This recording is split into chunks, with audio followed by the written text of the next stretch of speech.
Հարգելի նախագահող, ձերդ գերազանցություններ, հարգելի գործընկերներ, տիկնայք և պարոնայք։ Հայաստանի Հանրապետության բոլոր ղեկավարների այս ամբիոնից ունեցած ելույթների հիմնական բովանդակությունը նվիրված է եղել Հայաստանի Հանրապետության և Ադրբեջանի Հանրապետության կոնֆլիկտին։ Այդպիսին էին նաև իմ ելույթները 2018-ից 2023 թվականներին։ Նախորդ տարի ելույթ ունենալով Գլխավոր ասամբլեայի 79-րդ նստաշրջանում առաջին անգամ փորձեցի խոսել ոչ թե Հայաստանի և Ադրբեջանի միջև կոնֆլիկտի, այլ խաղաղության մասին։ Իմ այդ խոսույթը շատ զգույշ էր, շատ անորոշ, չնայած որ այդ պահին արդեն Հայաստան-Ադրբեջան միջպետական սահմանի ավելի քան 12 կիլոմետրը առաջին անգամ սահմանազատված էր, իսկ երկու երկրների սահմանազատման հարցերով հանձնաժողովների համատեղ աշխատանքի կանոնակարգը ստորագրված երկու երկրների փոխվարչապետերի կողմից։ Իմ այդ ելույթից հետո Հայաստան-Ադրբեջան հարաբերություններում տեղի են ունեցել շրջադարձային իրադարձություններ։ Նախ սահմանազատման հանձնաժողովների համատեղ գործունեության կանոնակարգը վավերացվեց թե Հայաստանում, թե Ադրբեջանում, ստանալով բարձրագույն իրավաբանական ուժ։ Սա Հայաստանի և Ադրբեջանի միջև ստորագրված և վավերացման ընթացակարգ անցած առաջին երկկողմ միջազգային փաստաթուղթն է։ Դրանում 1991 թվականի դեկտեմբերի 21-ի Ալմա-Աթայի հռչակագիրը արձանագրված է որպես երկու երկրների սահմանազատման բազային սկզբունք, խոսքը միջպետական սահմանների սահմանազատման մասին է։ Ահա ուրեմն նախորդող շրջանի լավատեսական գործընթացները անցած մեկ տարվա ընթացքում շարունակվեցին։ Այս տարվա մարտին Հայաստանն ու Ադրբեջանը կարողացան համաձայնեցնել միմյանց միջև խաղաղության և միջպետական հարաբերություններ հաստատելու մասին համաձայնագրի նախագիծը և նման դրական ելքով ավարտել բանակցությունները նախագծի շուրջ։ Այդ փաստաթղթում նույնպես կողմերը հղում անելով Ալմա-Աթայի հռչակագրին հաստատում են իրենց ըմբռնումը, որ նախկին ԽՍՀՄ խորհրդային սոցիալիստական հանրապետությունների միջև սահմանները դարձել են համապատասխան անկախ պետությունների միջազգային սահմաններ և այս հենքի վրա ճանաչում և հարգում են միմյանց ինքնիշխանությունը, տարածքային ամբողջականությունը, միջազգային սահմանների անխախտելիությունը և քաղաքական անկախությունը։ Ինչպես արդեն տեսաք, Ալմա-Աթայի հռչակագրին հղումը նշանակում է, որ երկու երկրները ճանաչում են, որ Հայաստանի Հանրապետության տարածքը նույնական է Հայկական խորհրդային սոցիալիստական հանրապետության տարածքի հետ, իսկ Ադրբեջանի Հանրապետության տարածքը նույնական է Ադրբեջանական խորհրդային սոցիալիստական հանրապետության տարածքի հետ և այդ տարածքները ներառող սահմանները անխախտելի են։ Հայաստանի և Ադրբեջանի միջև խաղաղության և միջպետական հարաբերությունների հաստատման մասին նշված համաձայնագիրը ահա այս տարվա օգոստոսի 8-ին ԱՄՆ մայրաքաղաք Վաշինգտոնում Սպիտակ տանը երկու երկրների արտաքին գործերի նախարարների կողմից նախաստորագրվեց ԱՄՆ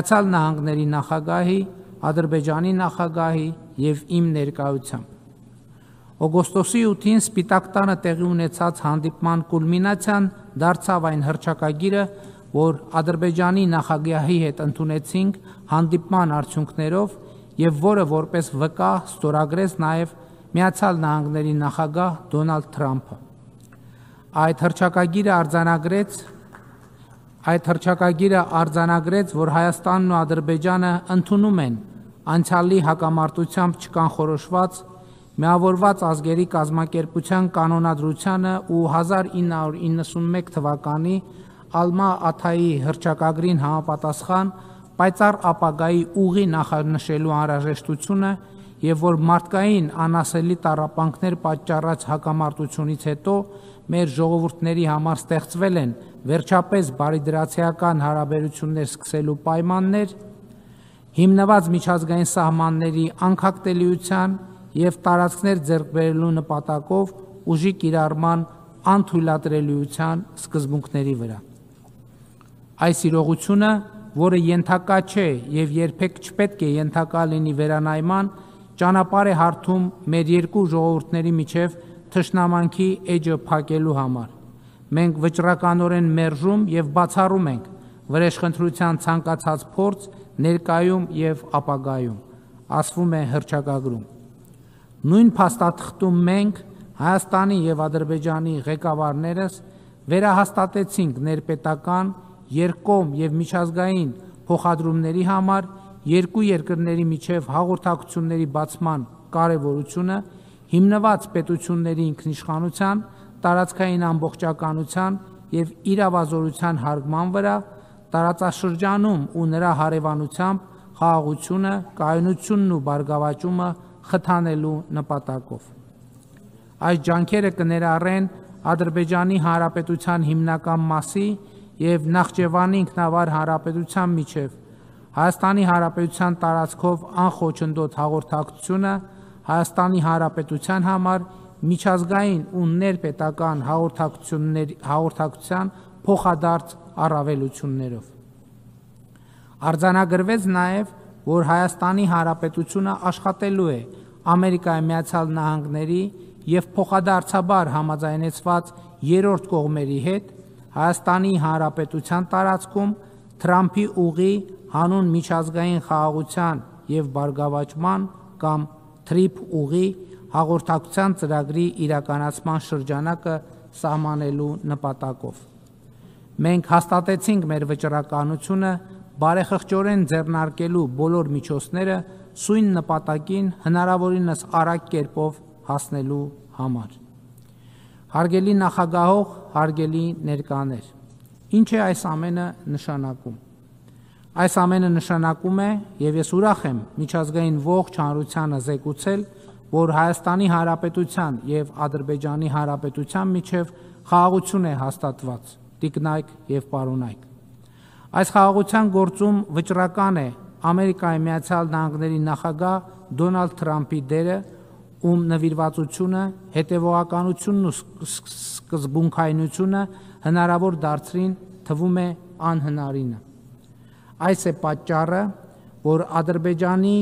նախագահ Իլհամ Ալիևի հետ մենք համաձայնեցրել ենք նախագահ Տրամփին Նոբելյան մրցանակի, խաղաղության Նոբելյան մրցանակի ներկայացնելու մեր համատեղ որոշումը, որովհետև մեր սեփական օրինակով տեսանք, որ նախագահ Թրամփը իսկապես նվիրված է խաղաղության գաղափարին։ Ուզում եմ ընդգծել նաև Հայաստանի եւ Ադրբեջանի ժողովուրդների, կառավարությունների եւ խորհրդարանների դերը, առանց որոնց աջակցության իհարկե անհնար կլիներ հասնել այս կետին։ Խաղաղությունը այսպիսով հաստատված է, բայց խաղաղությունը արձակուրդ չէ, այլ աշխատանք, ամենօրյա աշխատանք։ Խաղաղությունը ամենօրյա խնամք է պահանջում նորածին մանուկի նման իրեն պաշտպանելու վարակից, ցրտից ու շոքից, անտարբերությունից ու հոռետեսությունից։ Կոնֆլիկտը իսկապես շատ ավելի քիչ հարցեր է դնում մեր առաջ, եւ պատասխանի տարբերակներն էլ կոնֆլիկտի պարագայում շատ չեն։ Իսկ խաղաղությունն իր հետ բերում է հարցեր, նոր հարցեր, էլի հարցեր, շարունակաբար հարցեր, եւ այդ հարցերին խնամքով եւ ոչ թե կամահարանքով պատասխանելն է խաղաղ կյանքը։ Այդ հարցերի շուրջ շրջահայացորեն մտածելը ու պատասխանները բարեխղճորեն ձևակերպելն է խաղաղության ինստիտուցիոնալացումը, որը շարունակական անհրաժեշտություն է եւ որով պետք է զբաղվենք ամեն օր։ Այս համատեքստում չափազանց կարևոր է գտնվելու վայրը անհայտ անձանց ճակատագրի պարզաբանումը եւ երկարամյա կոնֆլիկտի բերումով անազատության մեջ հայտնված անձանց հարցի հասցեագրումը, որը նույնպես մեր ամենօրյա աշխատանքային օրակարգի մաս է։ TRIP ուղի ենթակառուցվածքային նախագիծը գործելու է Հայաստանի Հանրապետության տարածքով, Միացյալ Նահանգներ, Հայաստան երկկողմ ձևաչափով համաձայնեցված բիզնես մոդելով։ Բաղկացած լինելով մի քանի տասնյակ կիլոմետր տարբեր ենթակառուցվածքներից, թրիփ ուղին թե տարածաշրջանային, թե գլոբալ նշանակություն եւ ազդեցություն է ունենալու։ Իդեպ, հաստատված խաղաղության նկատմամբ խնամքի հոգատարության համատեքստում շատ կարևոր է խաղաղամետ, լեգիտիմ եւ համաձայնեցված խոսույթի կիրառումը նաեւ այս նախագծի մասին։ Ադրբեջանի նախագահը, ում հետ ընդունել ենք Վաշինգտոնի հռչակագիրը, դրանից հետո մի քանի անգամ, այդ թվում այս ամբիոնից, օգտագործել է այսպես կոչված Զանգեզուրի միջանցք արտահայտությունը։ Նման արտահայտություն Վաշինգտոնում համաձայնեցրած փաստաթղթերում չկա։ Հայաստան-Ադրբեջան բանակցություններում կամ փաստաթղթերում երբեք չի եղել։ Կարծում եմ իմաստ ունի, որ ադրբեջանցի գործընկերը սպարզաբանի, թե ինչ նկատի ունի այդ արտահայտությունը օգտագործելով, որովհետև հայաստանյան իրականության մեջ դա ընկալվում է որպես տարածքային պահանջ Հայաստանից եւ կոնֆլիկտային խոսույթի հետ է ասոցացվում։ Օգոստոսի 8-ի փաստաթղթերում մենք հստակ բովանդակություն եւ խոսույթ ենք համաձայնեցրել եւ այդ համաձայնություններին հավատարմությունը որևէ կերպ կասկածի տակ դնելը իմ նշած եւ կամ այս ամբիոնին հնչեցված այլ խոսույթներով հասկանալի չէ։ Այդ խոսույթները խաղաղության նկատմամբ մարդկանց հավատը չեն մեծացնում, խաղաղության մթնոլորտից եւ բարձրագույն մակարդակով ձեռք բերված պայմանավորվածություններից չեն բխում։ Ադրբեջանի նախագահը տարբեր ամբիոններից խոսում է Հայաստանի իբր կապիտուլյացիայի մասին։ Ճիշտն ասած չեմ հասկանում, որն է ահռելի պոզիտիվ բովանդակության արկայության պայմաններում, որը ձեռք է բերվել համատեղ դժվարին ջանքերով, օբյեկտիվ իրականության հետ կապ չունեցող ագրեսիվ ենթատեքստերի հոլովումը։ Միթե խաղաղությունը բավարար բերկրանք եւ բավարարվածություն չի պատճառում։ Ինձ օրինակ պատճառում է։ Ինձ բավարար բերկրանք է պատճառում նաեւ այն, որ Հայաստանի Հանրապետությունը տպավորիչ տեմպերով զարգացող, անկախ, ինքնիշխան, սեփական ապագան այսօր կառուցող ժողովրդավարական պետություն է եւ ատելություն չի տածում ու չի տարածում հարևանների եւ որևէ մեկի նկատմամբ։ Միջազգային հանրության ուշադրությունն եմ հրավիրում այն փաստին, որ այսպես կոչված Զանգեզուրի միջանցքի եւ այդօրինակ խոսույթները ձեռք բերված պայմանավորվածություններից չեն բխում, կապ չունեն համաձայնությունների հետ, ունեն գրգռող եւ նեգատիվ ազդեցություն եւ ընկալվում են որպես ինքնիշխան երկրի նկատմամբ տարածքային պահանջ, ի հեճուկս ձեռք բերված եւ հռչակված պայմանավորվածությունների։ Բայց սա իհարկե մեզ ոչ մի միլիմետր չի շեղի ձեռք բերված խաղաղության նշանավորման եւ հռչակված պայմանավորվածությունների իրականացման գործելակերպից։ Իմ այսօրվա ելույթում իդեպ չեք գտնի վերաբերելի որևէ գոնե մեկ դրույթ կամ արտահայտություն, որի հիմնավորումը չեմ կարող մատնացույց անել տարբեր ձևաչափերով Հայաստանի եւ Ադրբեջանի միջև ձեռք բերված գրավոր պայմանավորվածություններում կամ օգոստոսի 8-ին Վաշինգտոնում ստորագրված եւ հրապարակված փաստաթղթերում։ Ադրբեջանցի գործընկերոջս առաջարկում եմ կենտրոնանալ ձեռք բերված պայմանավորվածությունները շուտափույթ եւ ճշգրիտ կյանքի կոչելու վրա, ինչի համար էական է լեգիտիմ խոսույթների կիրառումը։ Եվ ուրեմն օգոստոսի 8-ին Վաշինգտոնում հռչակված թրիփ ուղի նախագծով Հայաստանի տարածքով անցնելու են երկաթուղի, ավտոճանապարհ, խողովակաշարեր, էլեկտրահաղորդման գծեր, որոնք արևելքը կապելու են արևմուտքին։ Այս համաձայնության արդյունքում նաև հյուսիսն է կապվելու հարավին։ Հենց աշխարհագրական թվարկումը բավարար է արձանագրելու համար, որ սա ճշգրիտ արտացոլումն է խաղաղության խաչմերուկ նախագծի, որը այս ամբիոնից ներկայացնելու առիթ ունեցել եմ։ Թրիփ ուղի ենթակառուցվածքային նախագիծը բխում է հենց խաղաղության խաչմերուկ ծրագրից, որի կարողությունների զարգացման վերաբերյալ նախագահ Թրամփի հետ երկկողմ հուշագիր ստորագրեցինք օգոստոսի 8-ին Վաշինգտոնում։ Հարկ եմ համարում նշել, որ Վաշինգտոնի հռչակագրի համաձայն ներպետական, երկկողմ և միջազգային փոխադրումների համար Հայաստանի և Ադրբեջանի միջև հաղորդակցությունների բացումը տեղի է ունենալու պետությունների ինքնիշխանության, տարածքային ամբողջականության և իրավազորության հարգման վրա, և ինչպես արդեն ասեցի, այս ջանքերը կներառեն Ադրբեջանի Հանրապետության հիմնական մասի և Նախճեվանի ինքնավար հանրապետության միջև Հայաստանի Հանրապետության տարածքով անխոչնդոտ հաղորդակցությունը Հայաստանի Հանրապետության համար միջազգային ու ներպետական հաղորդակցության փոխադարձ առավելություններով։ Այս պայմանավորվածությունները Հայաստանի Հանրապետության համար լավ առիթ են ոչ միայն թրիփ ուղու, այլև մյուս սահմանային անցակետերում սահմանային, մաքսային և այլ հսկողությունների նորագույն տեխնոլոգիաներ ներդնելու դիտանկյունից, որոնք համապատասխան կլինեն ժամանակակից ամենաառաջավոր ստանդարտներին։ Թրիփ ուղի ենթակառուցվածքային նախագծի համար կարևոր է Հայաստանի և Թուրքիայի միջև սահմանի, այսպիսով գոյություն ունեցող երկաթուղու, ավտոճանապարհների բացումը, խողովակաշարերի, էլեկտրահաղորդման գծերի, մալուխների զարգացման հեռանկարով։ Ուրախ եմ արձանագրել, որ վերջին տարիներին Հայաստանի և Թուրքիայի միջև հաստատված է աննախադեպ դրական երկխոսություն։ Նախագահ Էրդողանի հետ իմ հանդիպումները կրում են պարբերական բնույթ վստահելիության շարունակաբար աճող մակարդակով։ Սա մի ձեռքբերում է, որը ես չափազանց բարձր եմ գնահատում և համոզված եմ, տեսանելի ապագայում բերելու է դրական արդյունքների, այն է Հայաստանի և Թուրքիայի միջև դիվանագիտական հարաբերությունների հաստատման և միջպետական սահմանի լիարժեք բացման։ Տիկնայք և պարոնայք,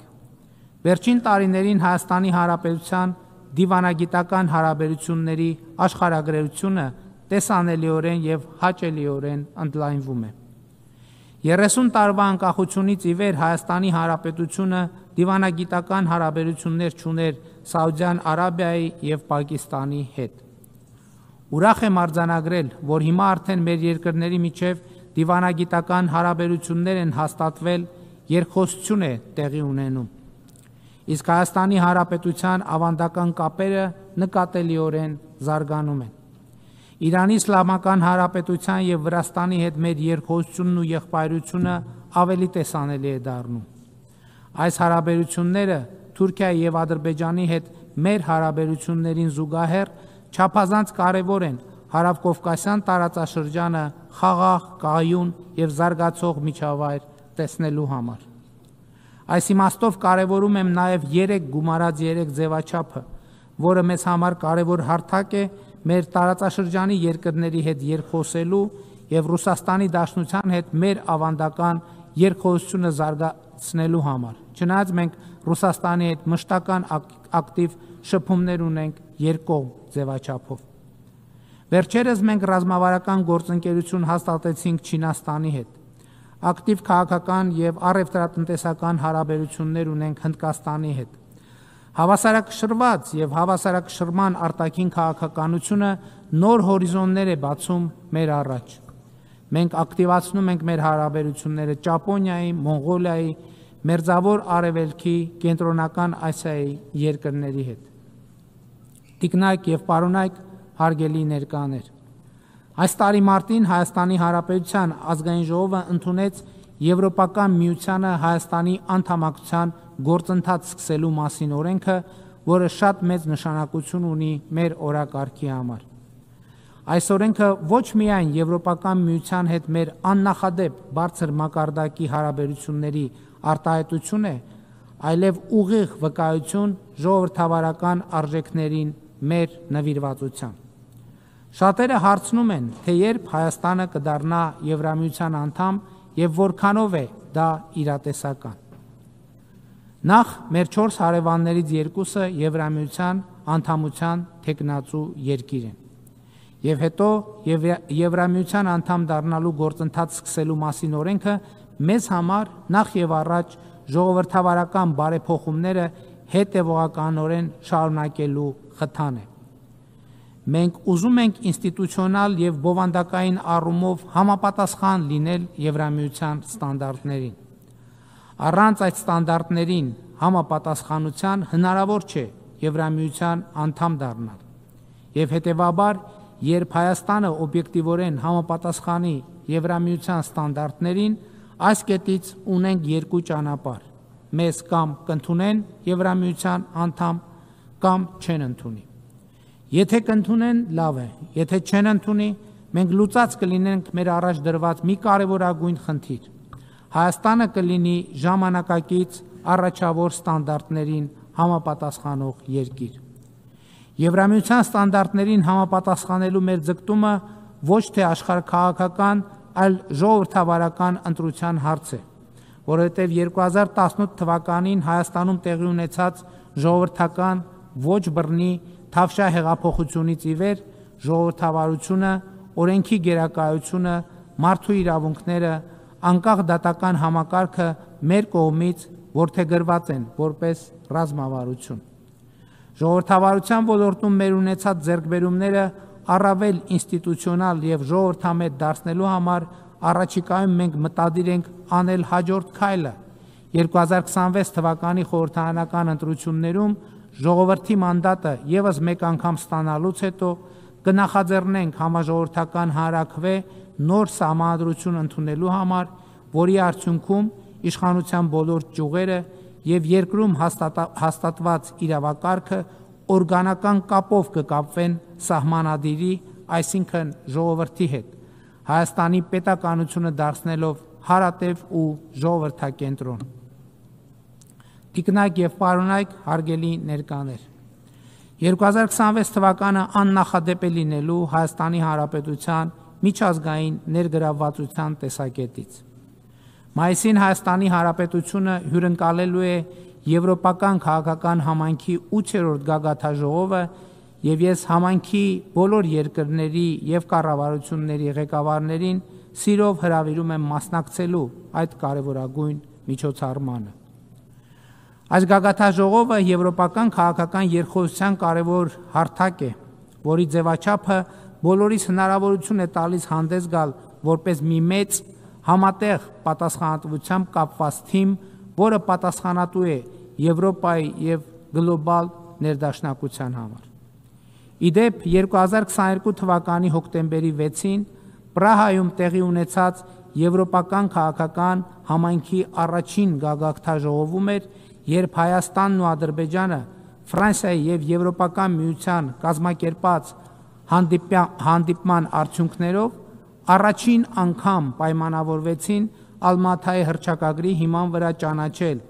միմյանց տարածքային ամբողջականությունը ու ինքնիշխանությունը։